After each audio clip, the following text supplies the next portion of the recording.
you, Carlo. That was very impressive, to be honest.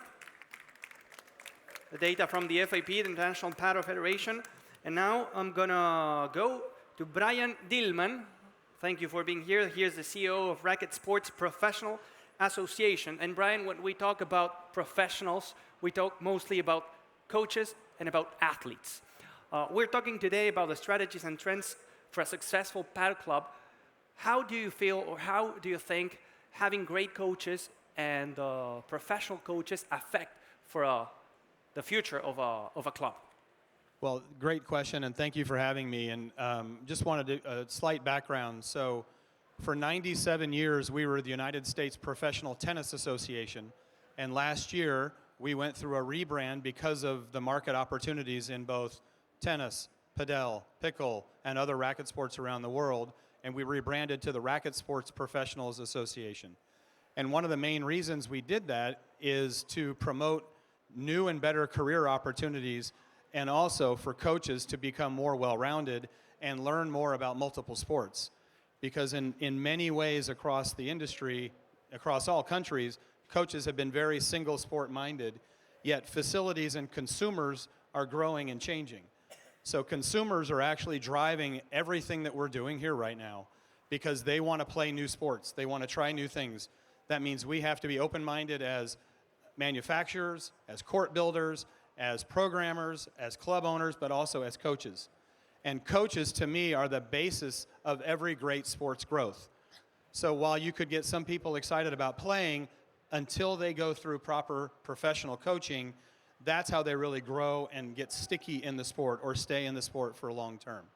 So from our perspective, where we have over 15,000 certified coaches worldwide in tennis, pickleball, padel, squash, and platform tennis, which probably nobody here has heard of, they're all professionally certified and looking for new growth opportunities. And so the way we see the market today, which there's never been a better time to grow in the racket sports industry, with new jobs, new career opportunities, new facilities, new club ownership, new professional chances. I mean, you can be, a professional in multiple sports now, and create new opportunities. So we're really excited about the entire global opportunity because every sport right now is growing that we're in. And so what I think our obligation from a coaching perspective and a professional's perspective is give them the skills, help them build new skills, and help them develop even more business acumen as well so that they can understand the business of it, even if they never teach it, and create new opportunities along the way. Brian, you were talking about growing in the future for a club. Once you grow, you establish yourself. At the end of the day, a club is a business, and you have to engage with your customers. How do you think that a club has to engage, or the new trends in order to keep those customers? One of my favorite expressions is, what version of the iPhone are you? Are you version 16 or are you version 3? And every year, you have to continue to evolve your customer experience, and you have to continue to evolve your business. And that might mean new programming, new courts, new activities, new activations, new partnerships. But if you're not evolving every year, you're falling behind. And so that's how we're really trying to get people to think in terms of what version of the iPhone are you going to be this year versus what were you last year. And if you're doing the same thing you did last year, then you're losing. So we need people to continue to update and innovate every single year, every single day. Otherwise, the sports are going to lose, and therefore your club is going to lose. We were talking previously about the coaches. Now I want to bring you to the other side of the professionals, which are the athletes. What do you think is the role that they have also in the growth of a club, of the sport itself? It's a loaded question because they're single focused. That's their job. Their job is to be professional. Their job is to earn an income. Their job is to achieve rankings. But on the other hand, somebody helped them get there. And that somebody is usually a coach, a facility, a parent, a federation. So I think there's a balance, and the balance is changing now compared to where it was probably 15, 20 years ago. Professionals now are seeing their own obligation to give back, to help grassroots, to help build new programming, where in the olden days it was more about being single-focused on earning money and being a professional.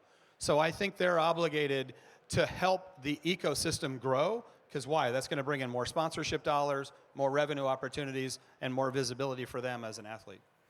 You were talking, Brian, the last question, about being an iPhone 3 or an iPhone 16.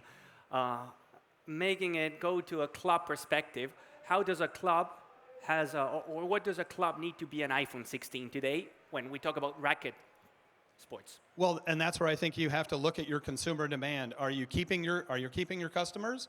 Are you losing your customers, or are you flat? Have you added new sports? Have you added new ways to teach? Have you added new clinics? Have you added technology? I mean, look at technology opportunities that you have with line calling or automation on court where you can do swing analysis. So there's a lot of ways you can continue to innovate and add more sports along the way. But are you bringing in exhibitions? Are you partnering with local retailers down the street? There's so many ways that you can continue to evolve, but you have to look at it. Are your courts being utilized? Are your members happy? And are they coming back every year? And if they're not, then you really have to ask yourself, what changes do I need to make to do that? And I think a lot of that comes to programming and activation. And I think that's where our whole industry gets a little complacent. I've built 12 courts. I can't believe there aren't people here. But if you're not proactive and you're not member focused and really focused on hospitality, meaning why should I come show up with you? Or why should I come play at your facility?